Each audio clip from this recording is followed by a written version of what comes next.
이 사연은 경상북도 안동의 한 시장에서 일어난 실제 사연을 각색하였습니다. 연두빛 싹이 돋아나는 봄날이었습니다. 시장 골목은 활기찬 사람들의 웅성거림으로 가득했죠. 그 사이로 민재와 수연 부부의 웃음소리가 퍼져나갔어요. 그들은 작은 채소 가게를 운영하며 단출하지만 행복한 나날을 보내고 있었습니다. 아내 수연은 신선한 채소를 손님들에게 내밀며 밝게 웃었고 남편 민재는 무거운 상자들을 나르며 땀을 흘렸죠. 여보, 진우 어디 있어요? 수연이 문득 주변을 둘러보며 물었습니다. 방금 전까지 여기 있었는데. 민재도 가게 주변을 살폈어요. 5살 진우는 늘 부모님 가게 근처에서 놀았습니다. 호기심 많은 아이였지만 항상 부모님의 시야 안에 있었죠. 진우의 목에는 언제나 특별한 목걸이가 걸려 있었어요. 수연이 직접 만든 것으로 독특한 매듭과 작은 나무 펜던트가 달린 목걸이였습니다. 진우야. 민재가 가게 주변을 돌아보며 외쳤습니다. 하지만 대답은 돌아오지 않았어요. 부부는 점점 초조해졌습니다. 시장은 넓고 사람들로 붐볐죠. 진우가 어디로 사라졌는지, 누구를 따라갔는지 아무도 보지 못했어요. 여보, 저쪽으로 가볼게요. 당신은 이쪽을 찾아봐요. 수연의 목소리가 떨렸습니다. 시간이 흐를수록 두 사람의 발걸음은 더욱 빨라졌어요.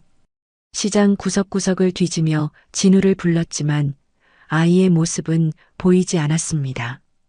해가 저물기 시작했고 시장 상인들도 하나둘 가게 문을 닫기 시작했죠. 경찰서에 신고해야 해요. 민재가 수연의 어깨를 감싸며 말했습니다. 경찰은 즉시 수색을 시작했어요. 진우의 사진과 특징, 특히 목걸이에 대한 정보가 전달됐죠. 경찰관들은 시장 주변을 샅샅이 뒤졌지만 아무런 단서도 찾지 못했습니다. 밤이 깊어갔고 수연과 민재는 집으로 돌아가야 했어요. 하지만 진우 없는 집은 너무나 적막했습니다. 내 잘못이에요. 잠깐 손님 응대하느라 눈을 뗐는데. 수연은 자책하며 눈물을 흘렸어요. 여보, 당신 잘못이 아니야. 우리 반드시 진우를 찾을 거야. 민재가 아내를 안아주었지만 그의 목소리에도 두려움이 묻어났습니다. 다음 날부터 부부는 매일 시장 주변을 돌아다니며 진우를 찾았어요. 전단지를 붙이고 지나가는 사람들에게 물어보고 경찰서에 수시로 연락했죠. 하지만 진우는 마치 안개 속으로 사라진 것처럼 흔적도 없었습니다.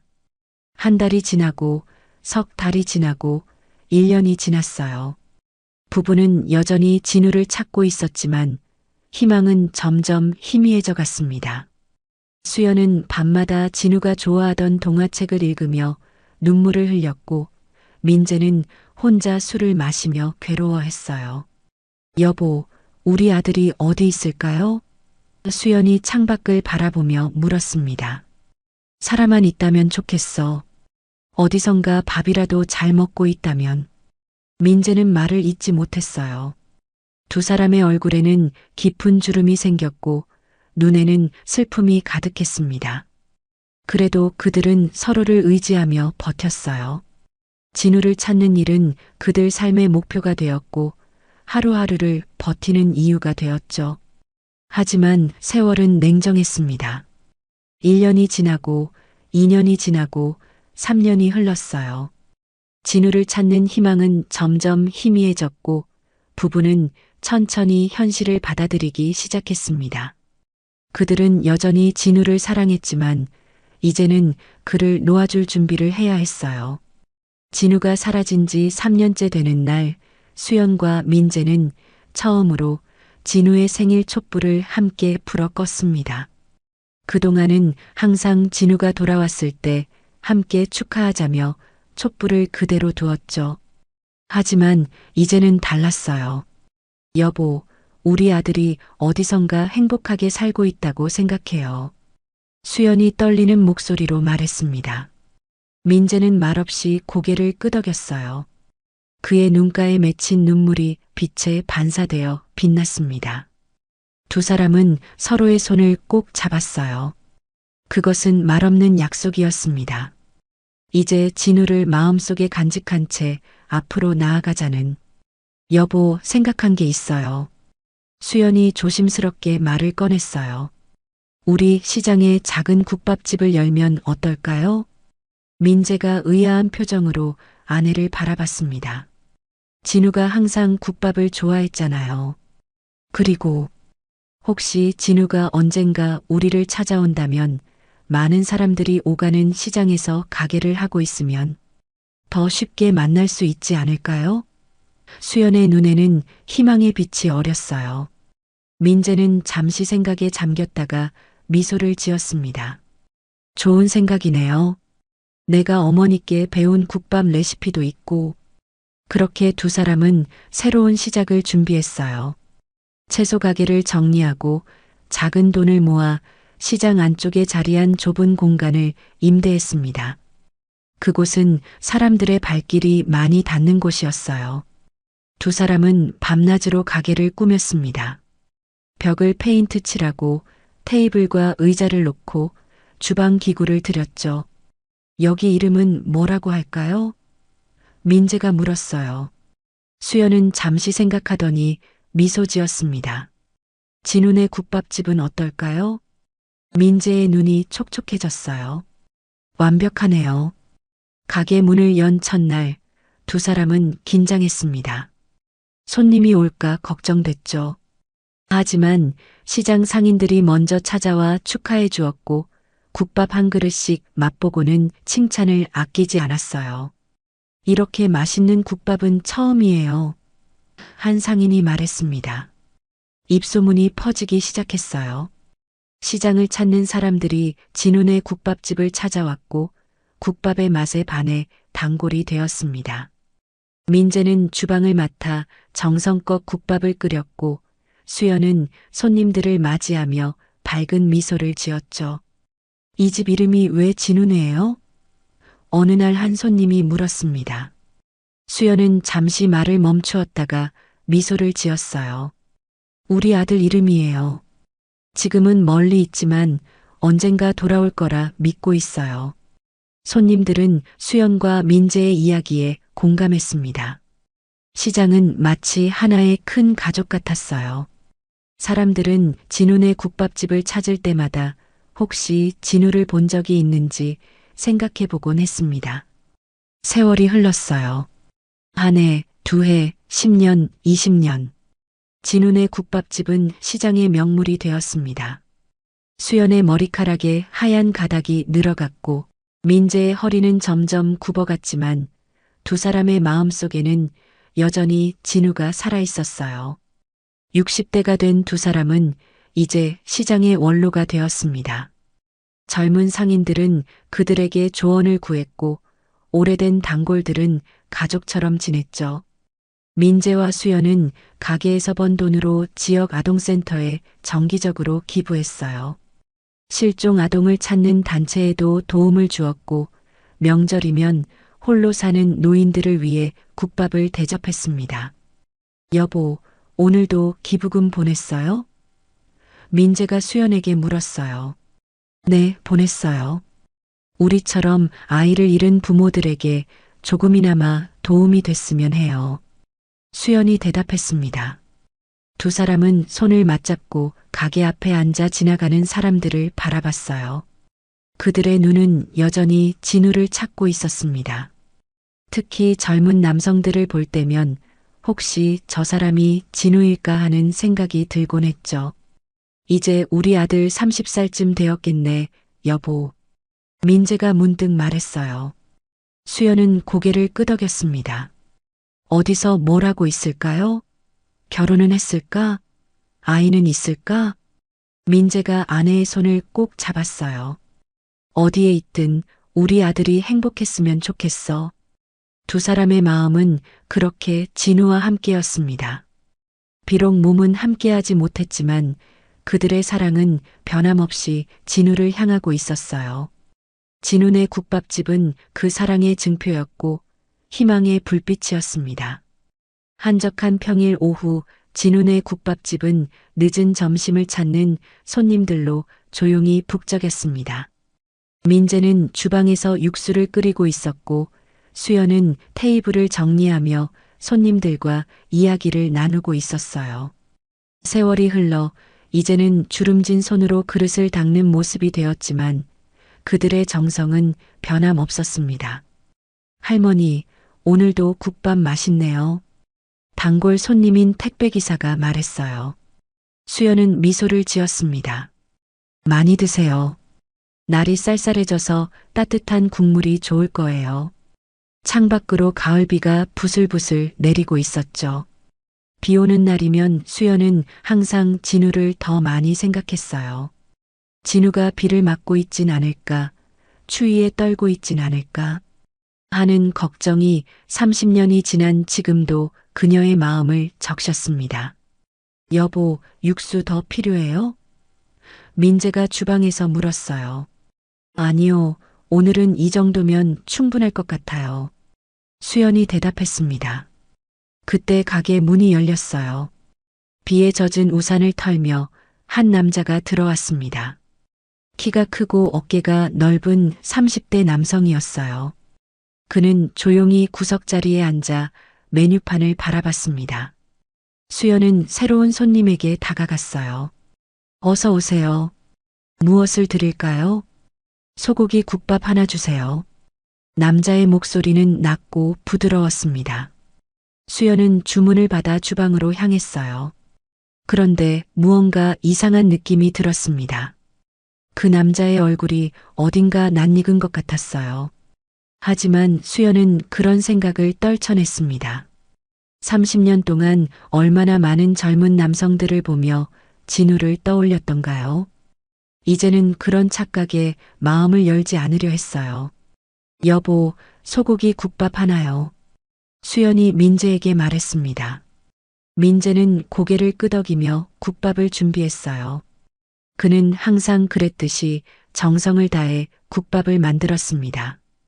큰 대접에 뜨거운 국물을 담고 부드러운 소고기를 얹고 마지막으로 파와 청양고추를 올렸어요. 수연은 국밥을 들고 남자에게 다가갔습니다. 여기 소고기 국밥 나왔습니다. 감사합니다. 남자는 고개를 숙여 인사했어요. 그때였습니다. 남자가 팔을 뻗어 수저를 집으려는 순간 그의 소매가 살짝 올라갔고 수연은 그의 손목에 있는 팔찌를 보았어요. 그녀의 심장이 멈추는 것 같았습니다. 그 팔찌는, 아니, 목걸이를 변형한 것 같았어요. 나무로 만든 작은 펜던트와 특별한 매듭이 있는 그녀가 30년 전 진우에게 만들어준 바로 그 목걸이와 놀랍도록 비슷했습니다. 수연은 그 자리에 얼어붙었어요. 그녀의 손이 떨리기 시작했고 눈에서는 뜨거운 것이 넘쳐 흘렀습니다. 남자는 당황한 듯 그녀를 바라봤어요. 괜찮으세요, 할머니? 남자가 걱정스럽게 물었습니다. 수연은 말을 잇지 못했어요. 다만 떨리는 손가락으로 남자의 팔찌를 가리켰습니다. 민재가 그 모습을 보고 주방에서 나왔어요. 무슨 일이에요, 여보? 민재가 물었습니다. 수연은 여전히 말을 하지 못한 채 남자의 팔찌를 가리켰어요. 민재의 시선이 그곳으로 향했고 그의 얼굴도 순식간에 창백해졌습니다. 그 팔찌는 어디서 얻으셨나요? 민재가 떨리는 목소리로 물었어요. 남자는 의아한 표정으로 자신의 팔찌를 바라봤습니다. 이거요? 어릴 때부터 가지고 있었어요. 원래는 목걸이였는데 커서 맞지 않아 팔찌로 바꿔 찼어요. 민재의 다리에 힘이 빠졌어요.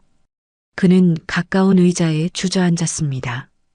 수연은 여전히 그 자리에 서서 남자를 바라보고 있었어요. 혹시 그 팔찌가 어디서 왔는지 기억나세요? 민재가 조심스럽게 물었습니다. 남자는 고개를 저었어요. 정확히는 모르겠어요. 제가 기억하는 한 항상 가지고 있었습니다. 양부모님이 말씀하시길 제가 그들에게 왔을 때 이미 목에 걸고 있었다고 하셨어요. 양부모님이요? 수연이 마침내 입을 열었습니다. 남자는 고개를 끄덕였어요. 네, 저는 입양됐어요. 5살 때쯤 고아원에서 지금의 부모님이 데려가셨습니다. 수연과 민재는 서로를 바라봤어요. 그들의 눈에는 희망과 두려움, 기쁨과 슬픔이 뒤섞여 있었습니다. 30년 동안 기다려온 순간이 지금 이곳에 있을지도 모른다는 생각에 가슴이 떨렸어요. 혹시 이름이 어떻게 되시나요? 민재가 물었습니다. 현우라고 합니다. 김현우요. 남자가 대답했어요. 진우가 아니었습니다. 하지만 그것이 중요할까요? 목걸이, 나이, 입양 시기. 모든 것이 맞아떨어졌어요. 그들의 아들 진우가 지금 이곳에 있을지도 모른다는 생각에 두 사람의 심장은 거의 터질 것 같았습니다. 우리 잠시 이야기 좀 할 수 있을까요? 민재가 조심스럽게 물었어요. 현우는 의아한 표정이었지만 고개를 끄덕였습니다. 수연은 가게 문을 닫고 잠시 쉽니다. 팻말을 걸었어요. 손님들은 이미 모두 나간 상태였습니다. 세 사람은 테이블에 마주 앉았어요.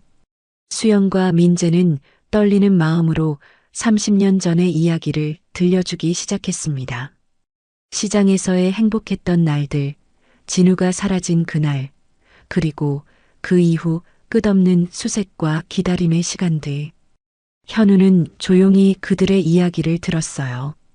그의 눈에도 점차 복잡한 감정이 어리기 시작했습니다. 자신이 정말 그들의 아들 진우일까? 그는 자신의 어린 시절을 필사적으로 떠올려 보려 했지만 5살 이전의 기억은 너무나 희미했어요. 저는 정확히 기억나지 않아요. 현우가 혼란스러운 표정으로 말했습니다. 어린 시절 기억은 대부분 고아원에서부터 시작돼요. 수연은 떨리는 손으로 앞치마 주머니에서 작은 사진 한 장을 꺼냈어요. 30년이 넘는 세월 동안 소중히 간직해온 사진이었습니다. 사진 속에는 웃고 있는 5살 진우의 모습이 담겨 있었어요. 목에는 그 특별한 목걸이를 차고 있었죠. 이게 우리 아들이에요. 진우. 수연이 사진을 현우에게 건넸습니다. 현우는 조심스럽게 사진을 받아들었어요. 그는 한동안 사진을 바라보다가 자신의 팔찌를 내려다봤습니다. 그리고 다시 사진 속 목걸이를 보았어요. 분명 같은 것이었습니다. 이 목걸이, 제 팔찌와 정말 같아 보이네요. 현우가 중얼거렸어요. 민재는 조심스럽게 물었습니다. 혹시 양부모님께서 당신을 데려오신 곳이 어딘지 기억나세요? 현우는 고개를 끄덕였어요. 대구의 한 고아원이었다고 들었어요. 그곳에 제가 도착한 건 5살 무렵이었대요. 경찰이 저를 데려왔다고 합니다. 수연과 민재는 숨을 들이켰어요. 그들이 살던 안동에서 대구까지는 그리 멀지 않았습니다. 아이가 길을 잃고 다른 도시로 이동했을 가능성은 충분히 있었어요. 당신이 정말 우리 진우일까요? 수연이 떨리는 목소리로 물었습니다. 현우는 복잡한 표정으로 말했어요. 확실히 말씀드리기 어렵네요. 제 기억에는 없지만 모든 정황이 그렇게 말하는 것 같습니다. 방 안에 침묵이 내려앉았어요. 30년 만의 재회라고 하기에는 너무나 많은 것이 불확실했습니다. 그러나 그들의 마음속에는 이미 희망의 불씨가 타오르고 있었어요. 제가 양부모님께 여쭤볼게요. 현우가 마침내 입을 열었습니다. 더 자세한 이야기를 알아낼 수 있을지도 몰라요. 수연의 눈에 눈물이 고였어요. 정말 고마워요. 내일 다시 오겠습니다. 현우가 일어서며 말했어요. 오늘 이야기, 저에게도 큰 충격이네요. 민재는 고개를 끄덕였습니다. 이해해요. 우리도 갑자기 이런 일이 생길 줄은 몰랐으니까요. 현우가 떠난 후 수연과 민재는 한동안 말없이 앉아 있었어요. 30년간의 기다림이 이제 현실이 될지도 모른다는 생각에 가슴이 벅찼습니다. 여보, 정말 우리 진우일까요? 수연이 물었어요. 민재는 아내의 손을 꼭 잡았습니다. 목걸이가 같아요. 나이도 맞고 입양 시기도 맞아요. 너무 많은 우연이 겹치는 것 같아요. 하지만 이름이 달라요. 진우가 아니라 현우라고. 수연의 목소리가 흔들렸어요. 고아원에서 이름을 바꿨을 수도 있어요. 또는 양부모님이 새 이름을 지어주셨을 수도 있고요. 민재가 말했습니다. 두 사람은 그날 밤 거의 잠을 이루지 못했어요. 수많은 가능성과 의문들이 그들의 마음을 채웠습니다. 정말 현우가 그들의 아들 진우일까? 그렇다면 왜 고아원에 가게 된 걸까? 누가 그를 데려갔을까? 그리고 현우는 어떤 삶을 살아왔을까? 다음 날 아침 두 사람은 평소보다 일찍 가게 문을 열었어요. 가슴은 설렘과 불안으로 가득했습니다. 현우가 정말 다시 올까? 그가 알아낸 것은 무엇일까? 시간이 더디게 흘렀어요. 손님들이 오고 가는 동안에도 두 사람의 시선은 계속해서 문을 향했습니다. 그러다 마침내 오후가 되어 가게 문이 열렸어요. 현우였습니다. 그의 표정은 전날보다 더 진지해 보였어요. 손에는 작은 상자를 들고 있었습니다. 수연과 민재는 가슴이 두근거리며 그를 맞이했어요. 앉으세요. 민재가 자리를 안내했습니다. 현우는 테이블에 앉아 상자를 조심스럽게 내려놓았어요. 어젯밤에 부모님과 오랜 시간 이야기를 나눴습니다. 그리고 제 어린 시절 물건들이 보관된 이 상자를 찾아냈어요. 수연과 민재는 숨을 죽이며 지켜봤습니다.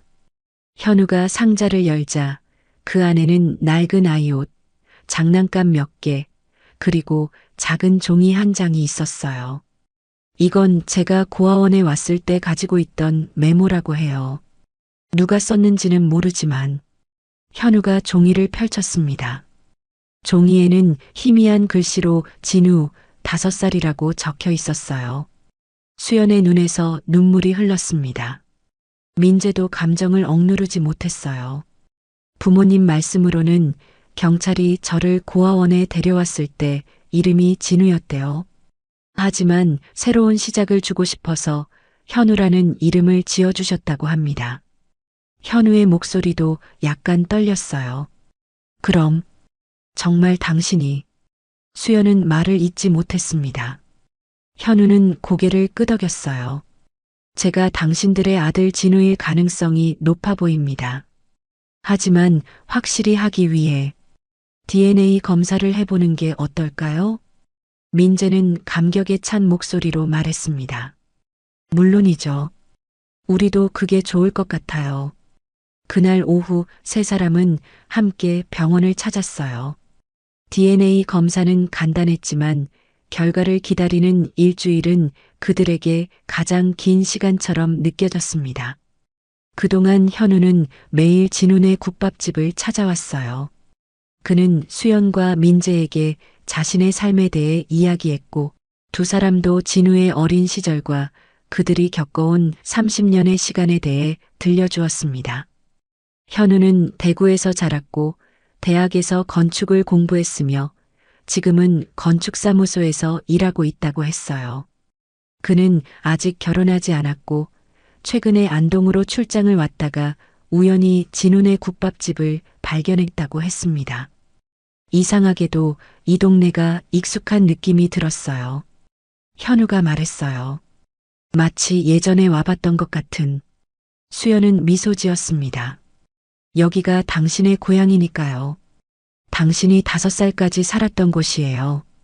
일주일 후 병원에서 연락이 왔어요. 세 사람은 함께 결과를 들으러 갔습니다.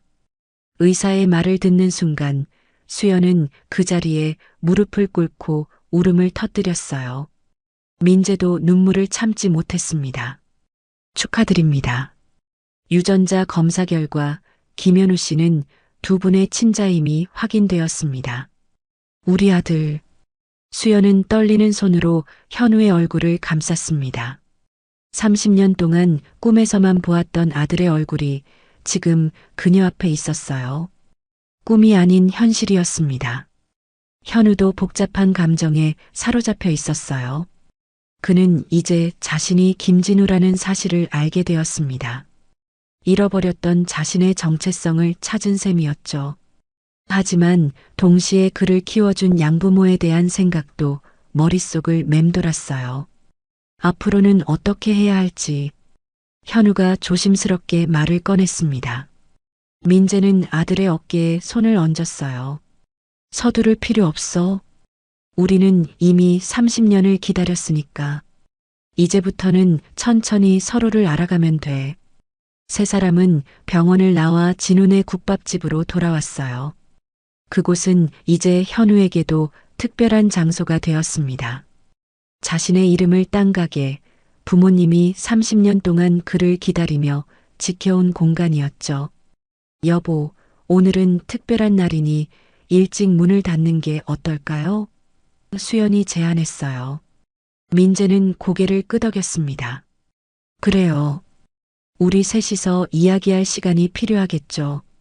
가게 문을 닫은 후 세 사람은 안쪽 테이블에 마주 앉았어요. 수연은 특별히 준비해둔 반찬들을 꺼내왔고 민재는 소주 한 병을 내놓았습니다. 처음으로 아들과 함께 술 한잔하는 날이네요. 민재의 목소리가 감격으로 떨렸어요. 현우는 미소 지었습니다. 저도 친아버지와 처음 마시는 술이네요. 수연은 두 사람의 모습을 바라보며 눈물을 훔쳤어요. 얼마나 많은 밤을 이 순간을 그리며 보냈던가요? 그녀는 마음속으로 기도했습니다. 이 순간이 꿈이 아니길, 영원히 지속되길. 진우야. 아니, 현우라고 불러야 하나? 수연이 조심스럽게 물었어요. 현우는 잠시 생각에 잠겼다가 대답했습니다. 저는 30년 동안 현우로 살아왔어요. 하지만 부모님께서 원하신다면 진우라고 불러주셔도 좋을 것 같아요. 민재가 고개를 저었어요. 내가 편한 대로 하자. 이름이 중요한 게 아니야. 우리 아들이 돌아왔다는 사실이 중요하지. 대화는 밤늦게까지 이어졌습니다. 현우는 자신의 삶에 대해 더 자세히 이야기했어요. 양부모님은 그를 사랑으로 키워주셨고 좋은 교육을 받게 해주셨습니다. 그는 행복한 어린 시절을 보냈고 건축이라는 꿈을 이루었어요. 하지만 항상 마음 한구석에는 자신의 뿌리에 대한 궁금증이 있었다고 했습니다. 목걸이. 아니, 이 팔찌가 유일한 단서였어요. 현우가 팔찌를 만지작거리며 말했어요. 어릴 때부터 이것만은 꼭 간직했습니다.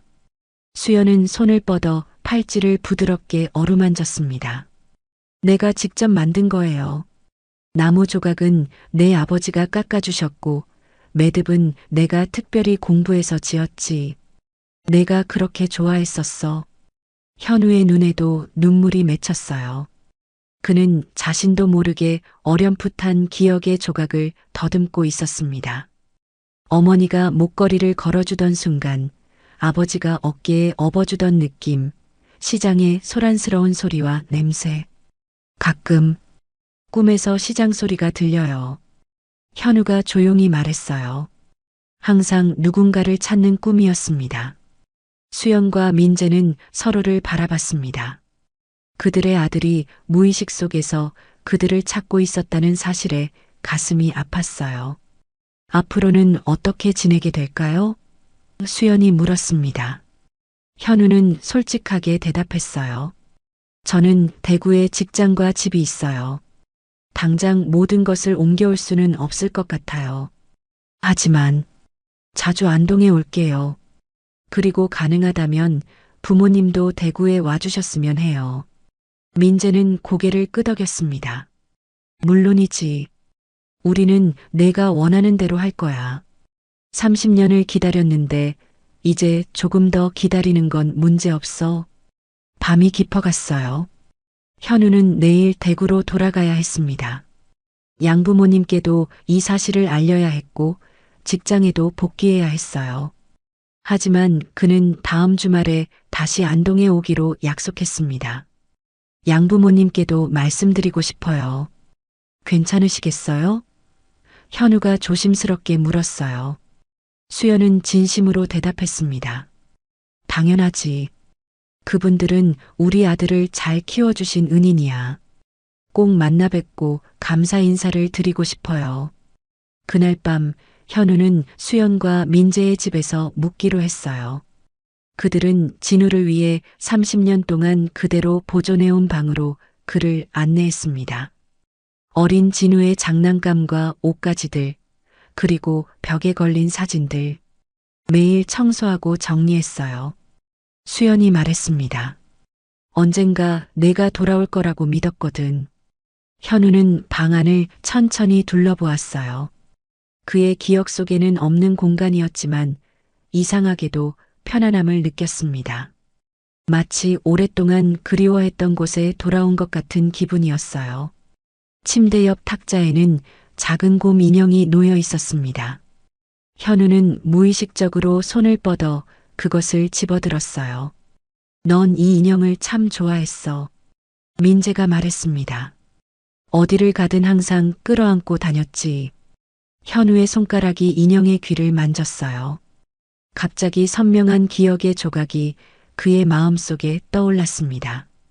그는 이 인형을 안고 잠들던 순간 어머니가 자장가를 불러주던 소리, 아버지가 이야기책을 읽어주던 목소리. 구리구리.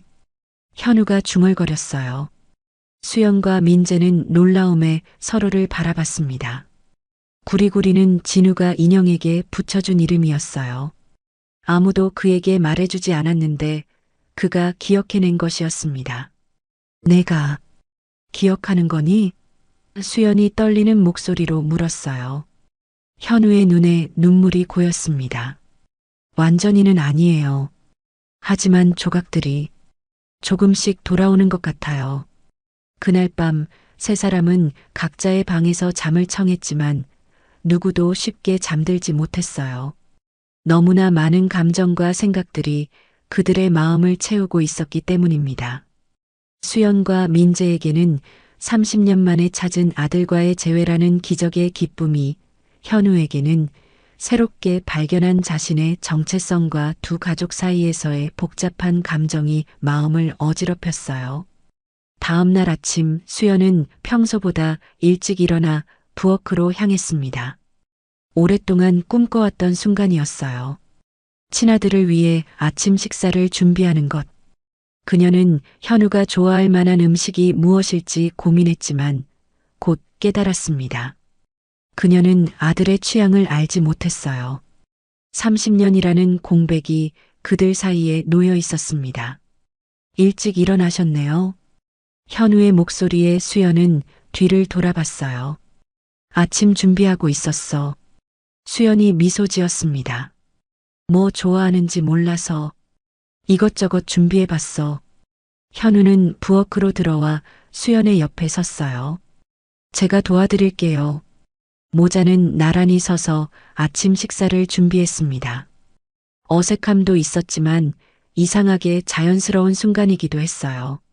마치 오랫동안 함께 해온 것처럼 서로의 움직임에 맞춰가며 일했습니다.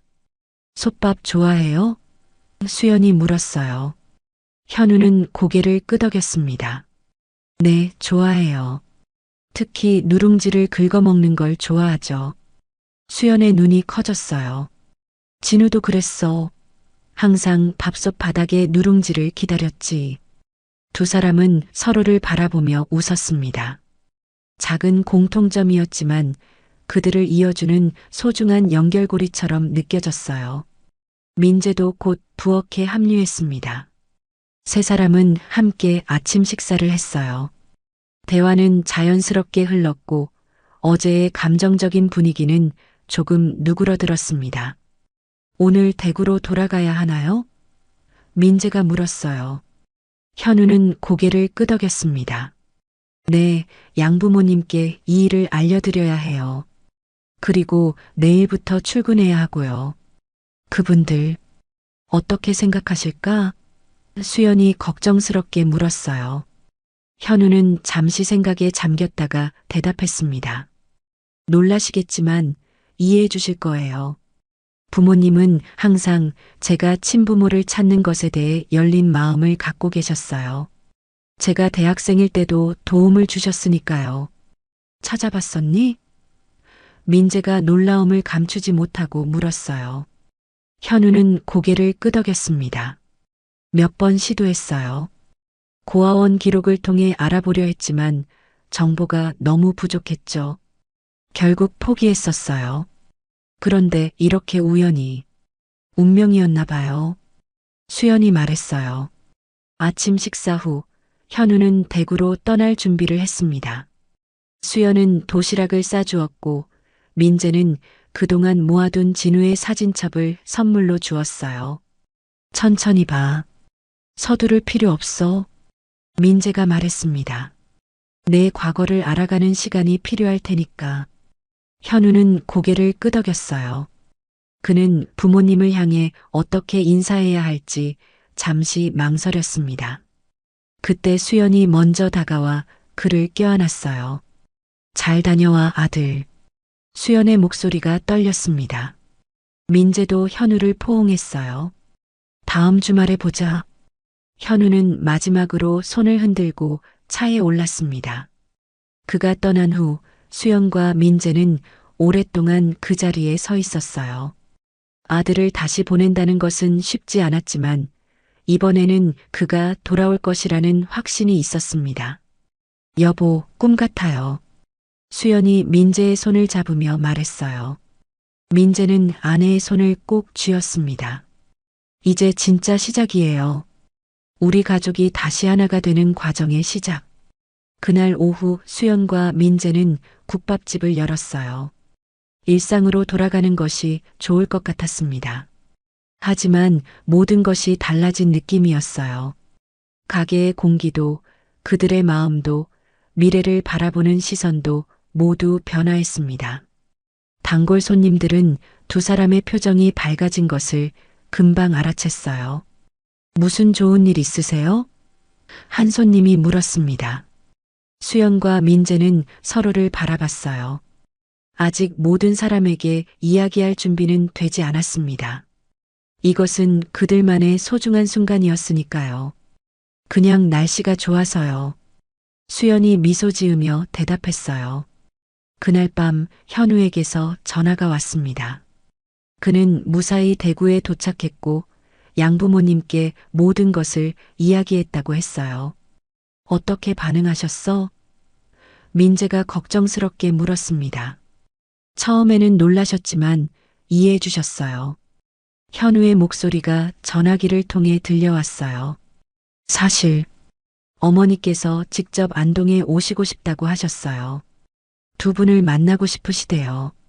수연과 민재는 놀랐지만 기쁘게 동의했습니다. 그들도 현우를 키워준 분들에게 감사 인사를 전하고 싶었어요. 다음 주말에 같이 오시면 좋겠네. 수연이 말했어요. 전화를 끊은 후 수연은 문득 불안감을 느꼈습니다. 여보, 이게 다 진짜일까요? 내일 아침에 일어나면 모든 게 꿈이었다고 느껴질까봐 두려워요. 민재는 아내의 어깨를 감싸 안았어요. 꿈이 아니에요. 우리 아들이 돌아왔어요. DNA 검사도 했고 목걸이도 있고 그리고 무엇보다 내 마음이 그를 알아봤어요. 수연은 고개를 끄덕였습니다. 그녀도 그 느낌을 알았어요. 현우를 처음 봤을 때부터 그녀의 마음은 그가 자신의 아들임을 알아봤습니다. 모성은 결코 잊지 않는 법이니까요. 일주일이 빠르게 지나갔어요. 수연과 민재는 현우와 그의 양부모님을 맞이할 준비를 했습니다. 집을 깨끗이 청소하고 맛있는 음식을 준비했어요. 그들은 긴장도 했지만 기대감도 컸습니다. 토요일 오후 차 한 대가 집 앞에 멈췄어요. 현우가 먼저 내렸고 그 뒤로 60대 후반의 부부가 내렸습니다. 정중한 모습의 남자와 온화한 인상의 여자였어요. 수연과 민재는 현관 앞으로 나가 그들을 맞이했습니다. 잠시 어색한 침묵이 흘렀어요. 그리고 현우가 조심스럽게 소개를 했습니다. 친어머니, 친아버지, 이분들이 저를 키워주신 양부모님이세요. 박재현 선생님과 김미숙 여사님입니다. 수연은 떨리는 마음으로 한 걸음 앞으로 나섰어요. 그리고 김미숙의 손을 조심스럽게 잡았습니다.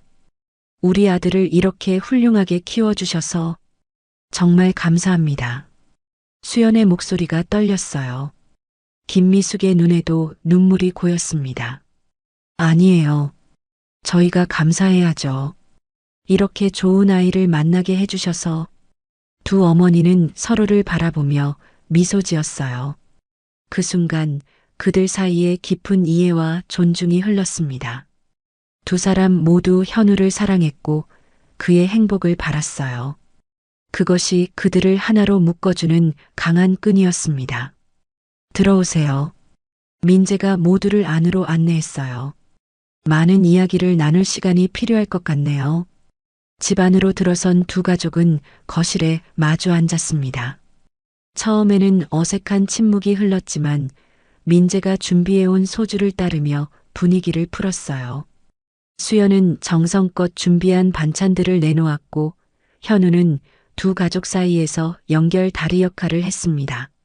참 신기한 인연이네요. 박재현 선생이 첫 잔을 비우고 말했어요.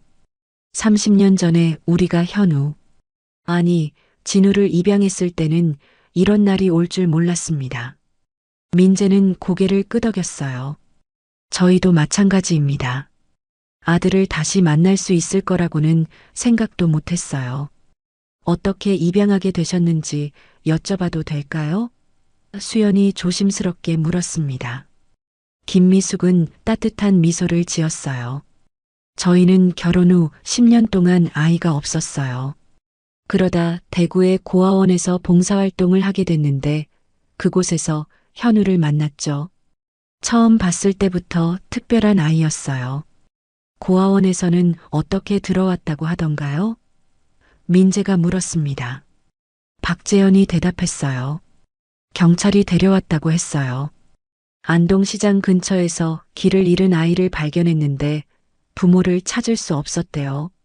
몇 개월 동안 찾아봤지만 연락이 없어서 고아원으로 보냈다고 합니다. 수연의 눈에 눈물이 고였어요. 저희는 매일 시장을 뒤졌어요. 경찰서에도 계속 문의했고 전단지도 붙였는데 어떻게 연결이 안 된 걸까요? 잠시 무거운 침묵이 내려앉았습니다. 그들은 모두 같은 생각을 하고 있었어요. 어떤 실수나 오해로 인해 한 가족이 30년 동안 헤어져 지낸 것이었을까? 그건 이제 중요하지 않아요. 현우가 말했습니다. 과거는 바꿀 수 없지만 우리에게는 미래가 있으니까요. 그의 말에 모두가 고개를 끄덕였어요. 현우의 성숙한 태도는 두 가족에게 위안을 주었습니다. 현우는 어릴 때부터 특별했어요. 김미숙이 자랑스럽게 말했어요. 항상 책을 좋아했고 그림 그리는 것도 잘했죠. 건축가가 되겠다고 했을 때도 너무 자랑스러웠어요. 수연은 미소 지었습니다.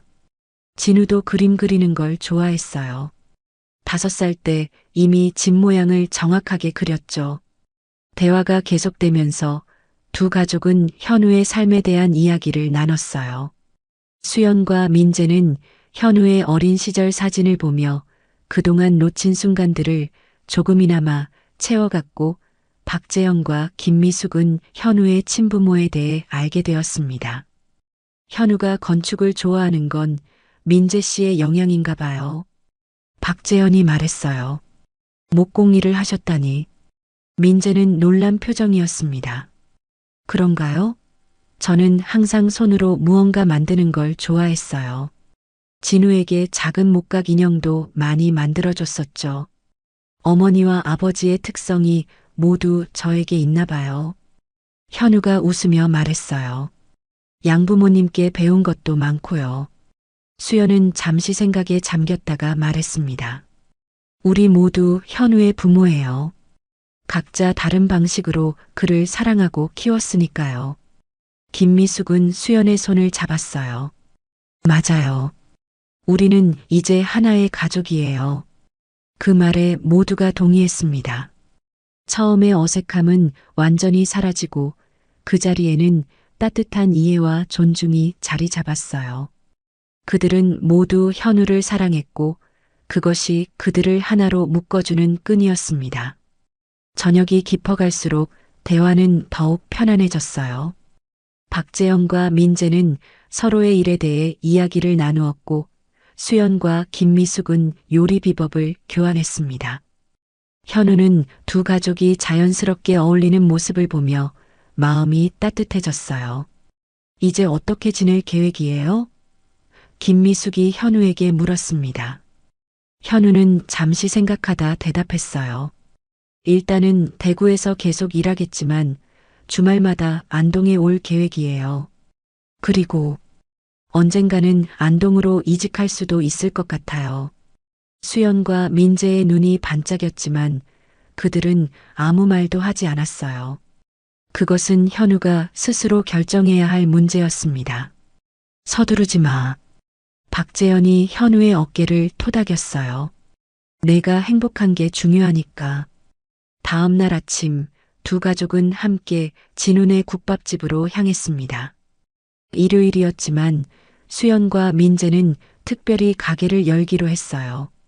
그들은 박재영과 김미숙에게 그들의 삶의 일부를 보여주고 싶었습니다. 정말 좋은 가게네요. 김미숙이 국밥집을 둘러보며 말했어요.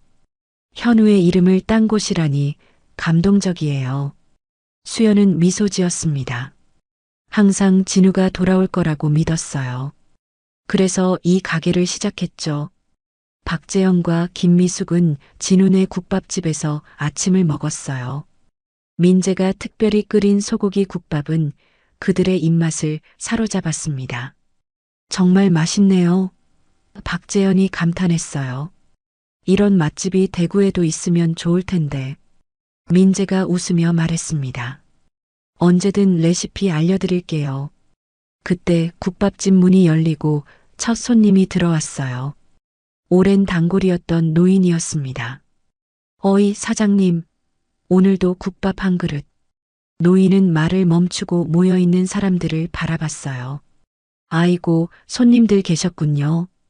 민재가 노인을 맞이했습니다. 어서 오세요, 박할아버지.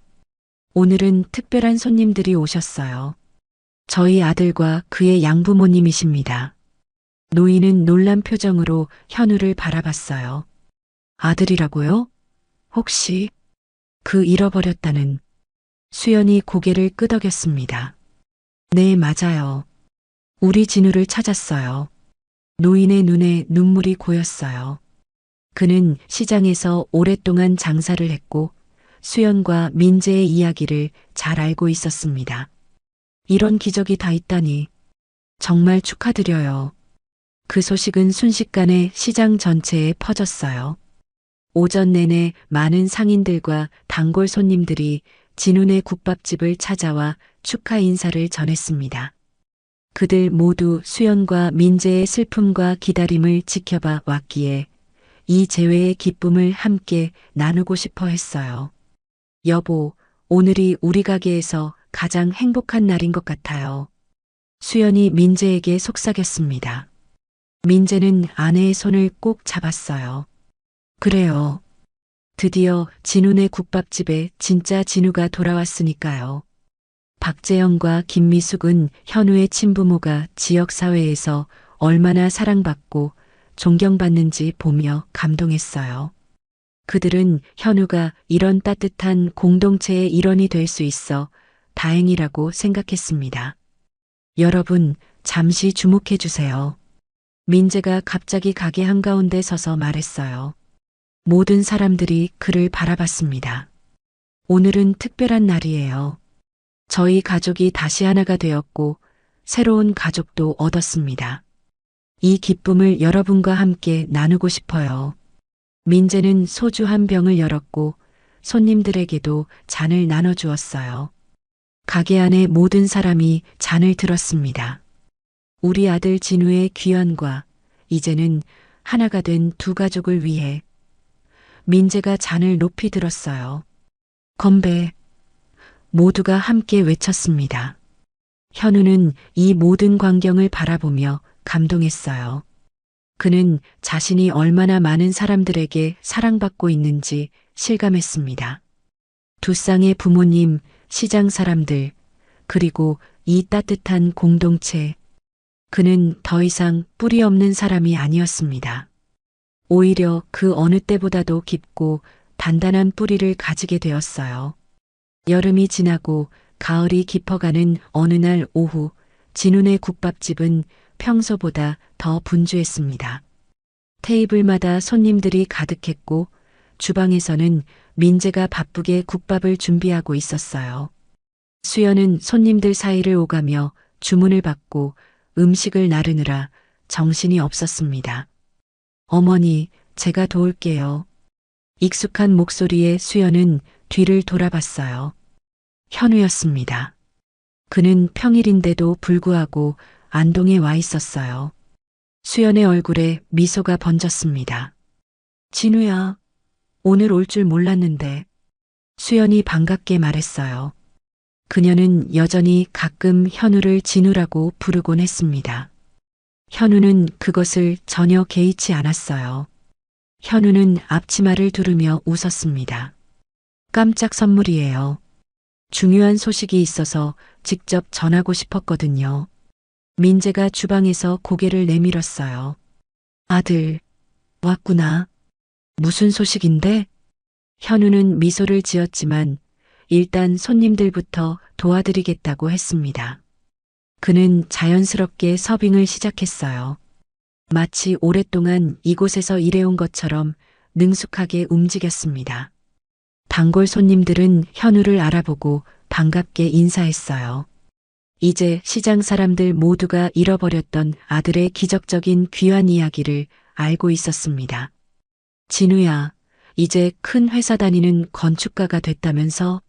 그런데 여기서 서빙을 하다니. 한 노인이 놀라움을 표했어요.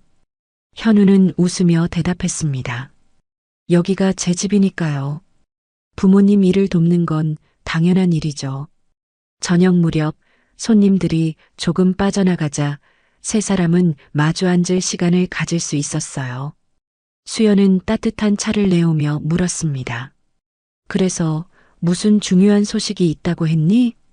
현우는 잠시 숨을 고르더니 말했어요. 제가 안동으로 이직하기로 했습니다. 수연과 민재의 눈이 커졌습니다. 그들은 말없이 서로를 바라봤어요. 그동안 현우는 주말마다 안동을 방문했지만 직장은 여전히 대구에 있었습니다. 정말이니? 민재가 확인하듯 물었어요. 현우는 고개를 끄덕였습니다. 네. 안동에 새로 생기는 건축사무소에 합류하기로 했어요. 다음 달부터 시작합니다. 그런데 대구 생활은 어떻게 해? 수연이 걱정스럽게 물었어요. 현우는 미소 지었습니다. 양부모님도 이해해 주셨어요. 사실 두 분도 안동으로 이사를 고려하고 계세요. 은퇴하셨으니 시골 생활이 좋을 것 같다고 하셨거든요. 수연의 눈에 눈물이 고였어요. 그녀의 마음은 기쁨으로 가득 찼습니다. 아들이 가까이에서 살게 된다는 것, 그리고 두 가족이 더욱 가까워질 수 있다는 것은 그녀가 꿈꿔왔던 모든 것이었어요. 정말 기쁘구나. 민재가 감격에 찬 목소리로 말했습니다. 하지만 너의 결정이 맞는지 확실해? 대구에는 더 많은 기회가 있을 텐데. 현우는 진지한 표정으로 대답했어요. 많이 생각해 봤어요. 물론 대구가 더 큰 도시이고 기회도 많겠지만 제게는 가족이 더 중요해요. 그리고 그는 잠시 말을 멈추었다가 계속했습니다. 이상하게도 안동에 올 때마다 마음이 편안해져요. 마치 정말 집에 돌아온 것 같은 느낌이 들어요.